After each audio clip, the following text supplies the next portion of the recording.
Hi guys, mon nom est Danny Cronstrom du Gay Voyageur et aujourd'hui on va parler de la ville de Québec. Est-ce que c'est une destination gay-friendly ou pas?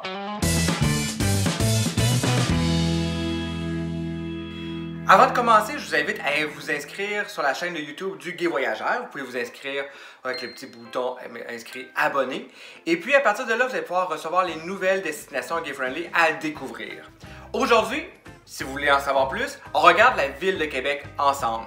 Est-ce que la ville de Québec, située au Canada, est gay-friendly ou pas? Pour être franc avec vous, j'aurais tendance à vous dire que la ville de Québec n'est pas vraiment gay-friendly.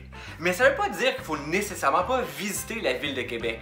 Au contraire, c'est sûr que lorsqu'on parle et on pense au Canada, on peut penser à Montréal, à Niagara Falls, à Toronto, Vancouver et Québec. C'est sûr que ce sont toutes des destinations qui sont ouvertes à la communauté LGBT, aux voyageurs, qu'ils soient francophones, anglophones, peu importe la langue. Mais la ville de Québec, c'est une destination avant tout pour découvrir une magnifique destination. Lorsqu'on associe la ville de Québec, mais aussi le Canada, on voit souvent comme image le château de Frontenac.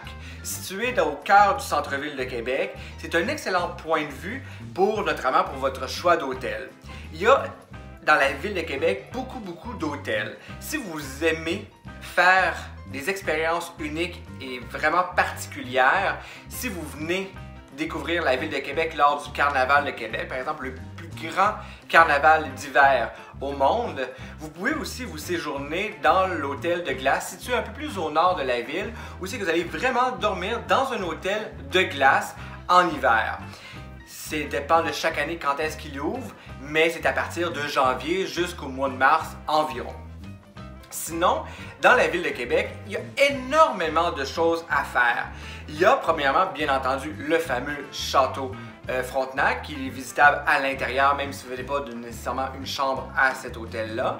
Sinon, il y a la terrasse du Frein, le petit Champlain, qui est un endroit magnifique à marcher, bien entendu.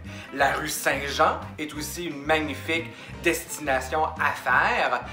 Il y a les Plaines d'Abraham, un immense parc où c'est que vous pouvez pique-niquer, ça vous tente, faire du sport en hiver et en été. Sinon, du côté gay-friendly, il y a peu d'établissements qui sont ouverts, qui sont officiellement pour les hommes et les femmes homosexuels. Il y a un bar, un seul et unique bar à Québec. Le bar se nomme le bar Le Drague. En réalité, les gens disent beaucoup que c'est le quartier gay de Québec qui est situé sur le quartier Saint-Jean-Baptiste, non loin du Vieux-Québec, mais en réalité c'est plutôt un coin de rue qui est plutôt gay-friendly. Sinon, à Québec, il y a bien entendu des saunas, il y a un bar, mais aussi quelques hôtels qui sont ouverts à la communauté LGBT. En marchant sur la rue Saint-Jean, hors des murs, hors des fortifications, vous allez pouvoir voir vraiment un côté beaucoup plus friendly, avec des restaurants bien intéressants aussi à faire. Donc, on ne va pas visiter la ville de Québec pour la communauté LGBT, mais vraiment pour ses aspects touristiques historiques.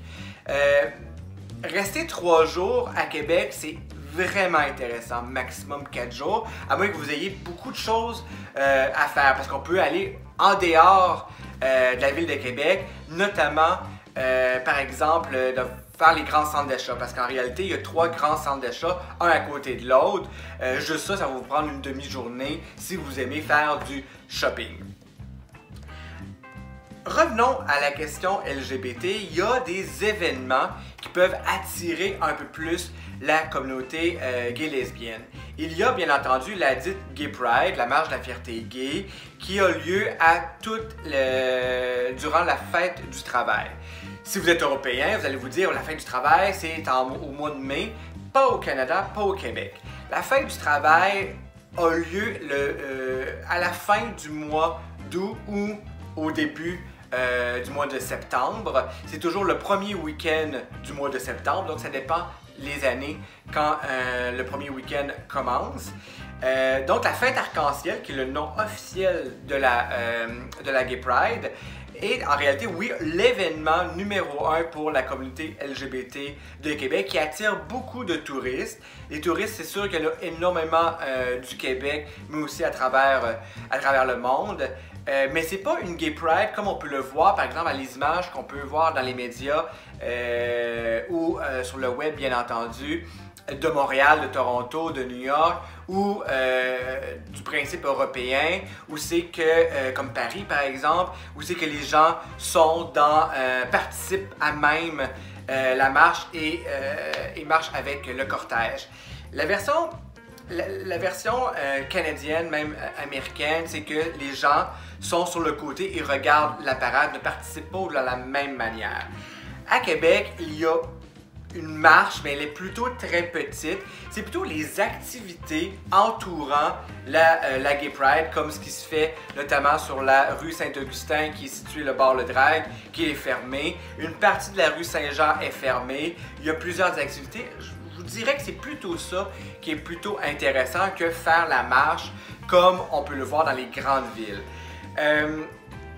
La ville de Québec, c'est aussi beaucoup d'attraits touristiques, parfois méconnus des gens. On peut faire les traîneaux à chiens l'hiver. On peut aller monter l'observatoire de la capitale et voir l'ensemble de la ville avec une vue incroyable sur Québec, sur Lévis, qui est la ville en face du fleuve. Il y a aussi faire des spas. Si vous aimez faire des spas, en hiver ou en été, il en existe un magnifique qui est excellent, qui est non loin du Vieux-Québec. Il faut probablement prendre le bus numéro 1 ou prendre une voiture ou un Uber ou un taxi, peu importe. Qui est le Strom Spa, qui est magnifique. Vous aurez une vue incroyable, proche du centre-ville, mais vous n'allez pas vous sentir être au centre-ville. Donc, il y a énormément d'activités qui peuvent être faites. Il y a beaucoup de touristes à chaque année, notamment durant les festivals. Les festivals, il y en a beaucoup à Québec. À partir du mois de mai jusqu'à mi-septembre, c'est pas mal back-to-back, back-à-back. Des festivals. Il y en a des très populaires. L'hiver, il y a le Carnaval de Québec avec le Bonhomme Carnaval qui donne un coup de pied. Sinon, parmi les incontournables, il y a un des plus gros festivals de musique au monde, le Festival d'été de Québec, le FEC. Les grands artistes, Lady Gaga, Céline Dion, Pink, etc. viennent sur la scène du Festival d'été de Québec qui attire des millions de personnes soir après soir parce qu'il y a différentes scènes. C'est sûr que la scène principale est située sur les plaines d'Abraham, donc il y a une plaine incroyable, immense, avec beaucoup de gens qui regardent les spectacles. Les grands du monde musical sont présents lors du Festival d'été de Québec. Donc juste cette période-là, pendant 2 semaines de temps, ça bouge, il y a des activités, il fait beau.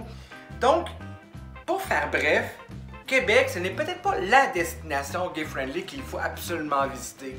Si on enlève le côté gay-friendly parce qu'il y a peu d'établissements, ça ne veut pas dire que les gens, la communauté gay n'est pas active. Au contraire, il y a une communauté relativement très forte, très présente, mais ils ne sont pas nécessairement actifs dans un bar comme le bar Le Drague. La communauté vit ailleurs, etc. Vous allez être accueillis, pas parce que vous allez prendre une chambre, vous êtes un couple, vous allez prendre une chambre avec un seul lit, vous allez être jugé. Au contraire, vous allez être vraiment accueillis, surtout si vous êtes dans le centre-ville de Québec ou les environs. Il n'y a aucun souci, les gens sont vraiment ouverts. Puis il faut dire que la communauté gay et lesbienne ont des droits importants. Plusieurs pays, c'est vrai, européens ont les droits, mais au Québec et au Canada, bien entendu, on est l'un des pays ayant les meilleurs droits pour la communauté LGBT. Donc, je vous invite fortement, lorsque vous allez planifier votre prochain voyage au Canada, d'inclure la ville de Québec pour la simple et bonne raison, c'est que la ville, elle est magnifique à visiter. Si vous avez aimé cette capsule, vous pouvez avoir aussi des questions, donc n'hésitez pas à poser vos questions en commentaire. Abonnez-vous sur la chaîne du Gay Voyageur. Je suis sur Facebook, je suis sur Instagram, au nom du Gay Voyageur, à mon nom personnel. Il y a énormément de choses qu'on peut faire ensemble. Donc, merci d'avoir écouté cette vidéo sur la ville de Québec. J'espère que ça vous fait voyager, aimer et surtout prendre le choix d'aller visiter la magnifique destination de la ville de Québec, même si elle n'est pas nécessairement gay-friendly comme plusieurs autres destinations.